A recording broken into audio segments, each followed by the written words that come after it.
Hello, everyone, and welcome to the Nerd Ledger. I am Cage, and today I'm recording on a Wednesday because tomorrow's Thursday, and I'm going to see Supergirl tomorrow. So, yeah, we just gotta do it. We gotta do it. Um, and there's actually some stuff to talk about. Some real, actual content. Can you believe it? Um, so Supergirl tomorrow. I'm not gonna lie. I have seen some review headlines, and it's not looking good. Um, and that's okay because I don't really care what people do in reviews think, critics, whatever, other fans. I'm gonna come up with my own opinions based on what I see. I don't really give a fuck what they say, but sometimes I get it right. Let's be honest. Um, but yeah. Also, I, for the first time in a long time, participated in a Magic the Gathering event. I know, crazy. They have a Marvel superhero set, so of course, I like Marvel. I like Magic. Haven't played in a long time. So I went to a pre-release and I went undefeated and won the whole thing. Easy, easy. It's been years and I'm still the best. Can't believe it. Crazy. Anyway, today, today we got to talk about House of the Dragon, season 3, episode 1. And why do we have to talk about it? Because it aired. And really, not a whole bunch of surprises.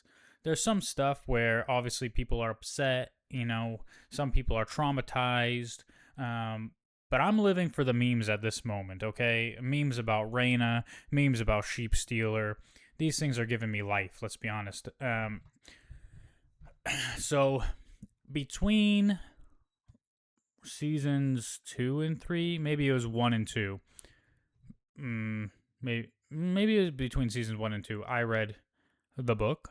And so I don't remember everything, but there are certain things obviously that are big pieces of the story that you remember. And so I more or less knew what to expect from the Battle of the Gullet. It doesn't make it any less spectacular.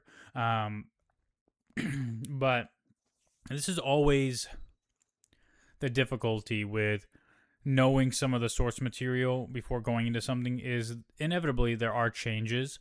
And when you start making some changes to fit your story, you have to make more changes because things that would make sense in the original story now wouldn't make sense because of the changes you've made. There are certain things that get built up a little bit differently for a TV show to dramatize or this or that. It's a more of a perspective thing, right? Like this show is from a perspective. The characters we see are seen through the eyes of other characters a lot of the time, and that can sometimes give you an unreliable narrator kind of thing. And I say that because when you're reading the book, it's very anthological. It's like it's an anthology. It's history, right? That's kind of how the book's written. Is like, let me take you through the history of these characters and these important people and this time and this land and all this stuff, right? And so, they don't. I think this show is a little different in the way that they want you to be able to root for certain characters, or they want you to be able to, I mean, they want you to have a protagonist, really. And in my mind, since season 1, there's not really been a protagonist. Like, season 1, they make you sympathize with and really like Rhaenyra kind of as a kid. But then as she grows up and she gets older and all these things, like, she isn't much different than the other characters, right? Like, the characters you're supposed to dislike, who you do dislike, she's not that different from them. So, like, there's a point where, like, you're just, who do I root for, right? Like who is the actual protagonist? And of course, people will say, well, Damon's cool, right? Like, yeah, Damon's cool. He's got a cool dragon. Caraxes is fucking sick. But he's still not a good guy. He's not the guy you want to win. Because these are all awful people, like the blacks, the greens, whoever. They're all awful people. Let's let's keep it a buck. where like with the original Game of Thrones, you didn't really have that, right? Like Ned Stark was honorable. He was a good man. You rooted for Ned Stark. You rooted for the Starks as a whole, and they were a source of good in a world of bad, right? Like you were never rooting for the Lannisters or all these tertiary characters. Like all of them were a little but you had people like Jon Snow and Ned Stark and these good characters that you grew up for, and even Daenerys up until a certain point when then you're like, well, she's just batshit like everybody else, so I don't want to root for her either.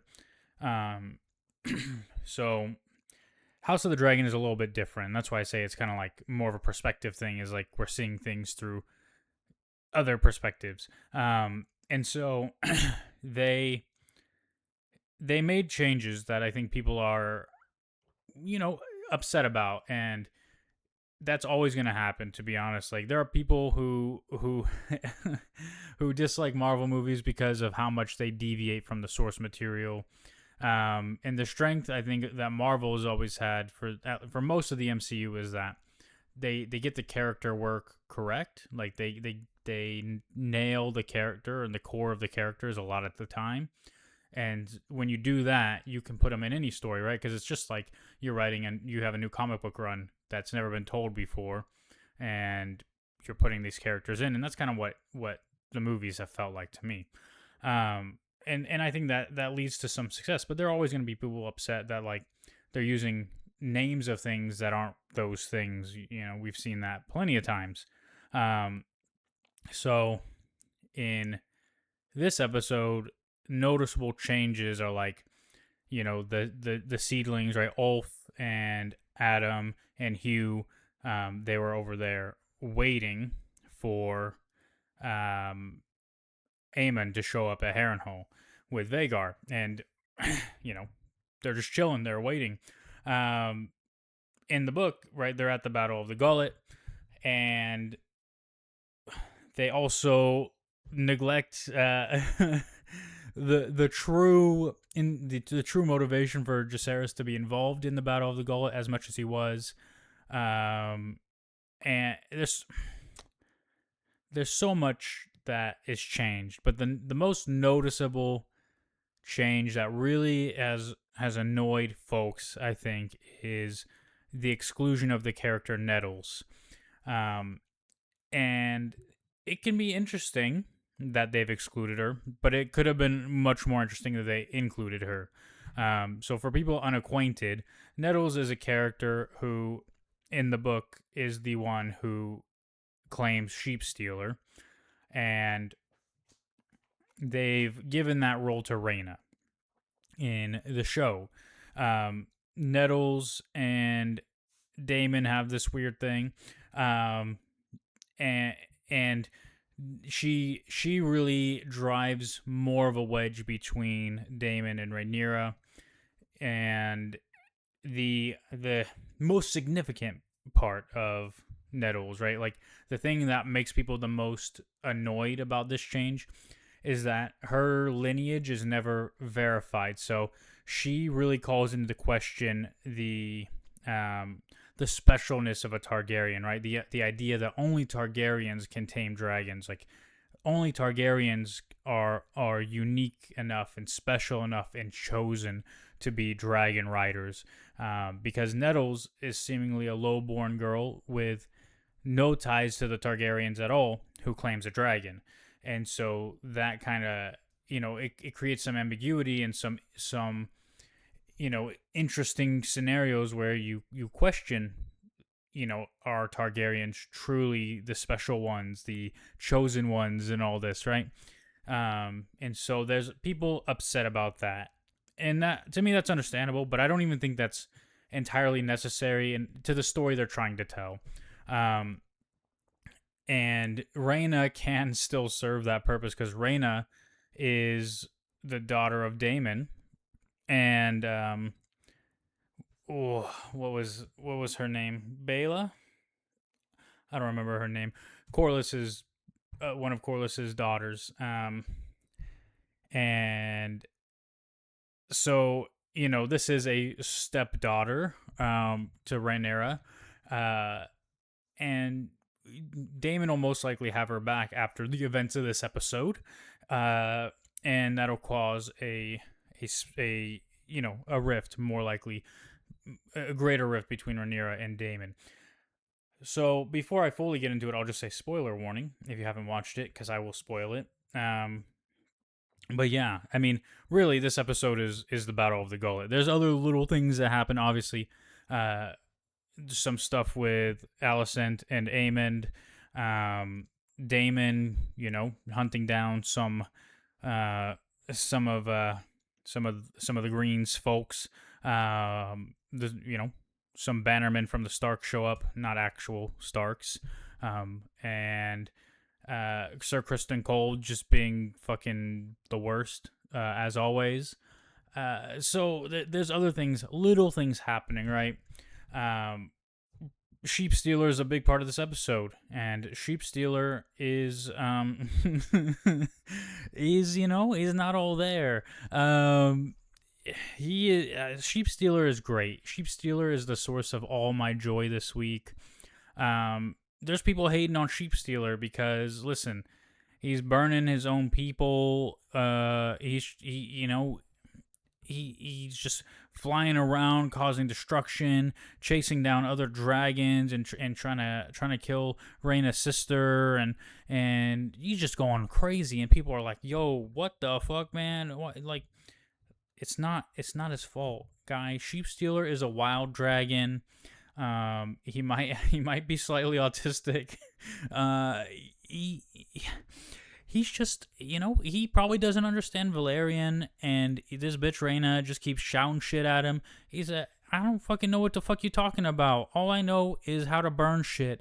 You fly me directly into a battle. I let you ride me, and then the first thing we do, hey, here's a battle. And you expect me to know who's good and who's bad? I'm burning all that shit down. I'm fucking everybody up. Brother, I'm here. People are shooting fucking fireballs at me. There's dragons everywhere. There's fucking spears being flown past my face. Bro, I'm fucking everybody's shit up. That's what fucking Sheep Stealer does, okay? I don't blame the kid. He's on his shit, okay? Leave Sheep Stealer alone, okay? I think Sheep Stealer is my spirit animal, to be honest. If I had to choose. He's got a fucked up girl. I fucking love Sheep Stealer, okay? Yeah, the battle. You got these subplots, right? With the Sea Snake and the Triarchy. But Rhaenyra in this episode, listen, kind of useless. Like, I get it. Jacaerys, he's doing his shit. He's locking her up in a room, telling her, hey, you can't go out there. You can't fucking... Hey, I'm doing this shit. I'm going to prove myself with this fucking bug-eyed being weird as fuck, all right? He was being weird. Jacaerys was being a little weird. Again, removing his actual motivation here, trying to save his little brothers. That's... we maybe needed something like that, because all it is like, oh, I'm going to go prove to my mom that I can do this shit. So he locks his mom up, and his mom, she's just like, hey, yo, we got to go to King's Landing because Alicent met with me, and I totally trust that bitch, even though all we've done is fight for years. And, Aegon's gonna be there, and I'm gonna fucking kill him. Aemon's gonna be a Harrenhal and all this shit. Alicent goes back to fucking King's Landing. Aemon's still there. He's like, I'm king now, bitch. Aegon's gone. He's out of here. And Alicent's like, oh, fuck. I told Rhaenyra something different. So, Aemon, brother, son, please do this for me. Go to Harrenhal. Go fuck up Daemon's shit. Fuck that guy. Take the stronghold of Harrenhal. And she does convince him, but not before he fucking smooches her right on the fucking mouth like a creepazoid. She wasn't very comfortable with that either. She's looking all fucking bug-eyed and shit, like, what the fuck did I raise? But hey, Aemon is leaving with Vhagar. But that doesn't really matter anymore, because the seedling bitches, Adam and Hugh and Ulf, they're done. They see the fucking witch bitch, Alice Rivers. They're like, we out of here. We ain't waiting around no more. Adam's the only one who's like, hey, maybe I'll wait around. But they're done. They don't want to be there no more. Makes sense, I guess. I'm not going to spoil anything about some of these characters, because there's some foundation to their future here. I don't know why every episode someone's taking a shit, but we get another nice view of Ulf taking a shit in this episode. Yeah, and Aegon, he's out there with Laris. They get found by some of Rhaenyra's people, and Laris is just like, "Hey, yo, this is King Aegon, guys. Take us to your leader." Yeah, I'm not gonna spoil what happens there either. Again, a lot of these things that I think will happen based on the source material may not happen. They might change things, but it's probably gonna happen. So we'll see what ends up happening with Laris and Aegon as well. Rhaenyra's crying over some shit. She's gonna be crying a lot more because oh boy, yeah, I saw it coming, guys. I saw it coming. People might have maybe thought it's just Vermax drowning, guys. Jace will be fine. He wasn't gonna be fine. He did. He dead. And he was always going to be dead. And Rhaenyra's going to be fucking pissed at Rhaena. Oh my goodness. Yeah, that when I say driving a wedge, Daemon's going to probably take her side. Rhaenyra's going to be on the opposite side. They're going to be fighting. She wants a son for some shit that happened 2 years ago. Bro, how's she going to feel about this shit that just happened? She's going to be like, "Hey, Rhaena, you took my son, so I'm gonna kill you." It's not gonna go well, guys. It's not gonna go well. Yeah, I thought it was a pretty good episode. The questions out there still are: is the sea snake alive? We don't know, guys. We don't know. There's a lot of memes about him driving an '87 Cutlass. Like, this is the thing with a lot of the nerd stuff over the past few years. Like, I've kind of disconnected a lot, like mostly to avoid spoilers, but also just because there's so much toxicity in like a lot of nerd culture. House of the Dragon, I think, transcends that a little bit because Game of Thrones was a lot more universal than like other nerd things tend to be, and you still have like a small group of people who are very gatekeepy and things like that, but in a lot of nerd areas, it's very toxic. In Game of Thrones, you probably have some of that, but not as much. And now with House of the Dragon, right? It's like it's a much different group of people, I think, overall. And so really, it's just memes, and the memes are great. And being more engaged with that, I think, I'm not commenting on it or anything. I don't interact on social media, but I like seeing the memes, and some of my coworkers have watched the show, so now like we just make memes. We talk to like like anytime something's slightly like messed up or whatever, like it's we talk about Sheep Stealer.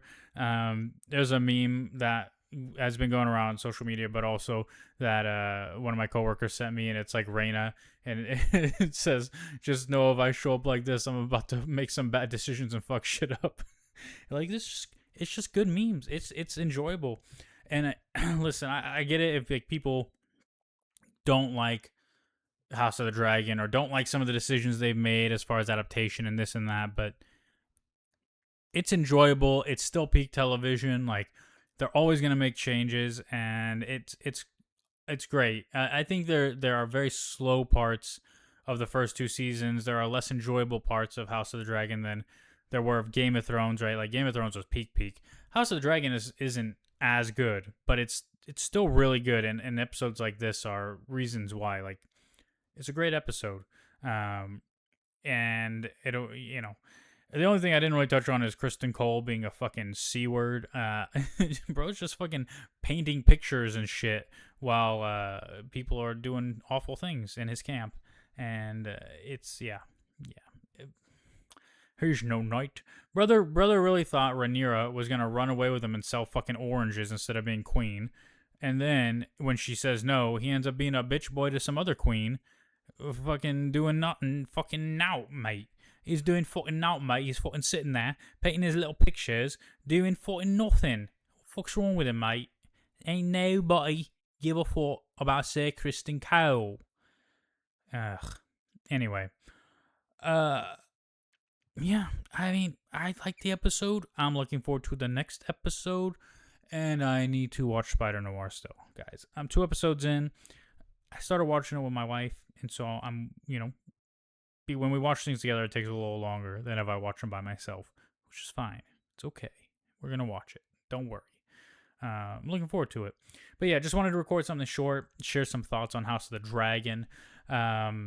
Next week, hopefully, Chair will have seen a Supergirl, so we can talk about it. Looking forward to that. Hopefully, it's not as bad as people are saying it is. And you know what else comes out tomorrow, 6/25, June 25th. Season 2 of Avatar: The Last Airbender live action on Netflix. I'll probably talk about that as well once I watch it all. And you know what? My wife and I watched the first season together, and we talked about it together. So maybe I'll see if she wants to talk about it. I don't know if she'll watch it, but we'll see. We'll see. Anyway, that's it. Thank you guys. Much love. Like, comment, rate, review, subscribe. Click all the buttons, do all the things. And I'll see you next time. Ciao. Okay, I tried to click the button, and the button didn't click. So now it's awkward. So now I'm going to click the button. Bye-bye.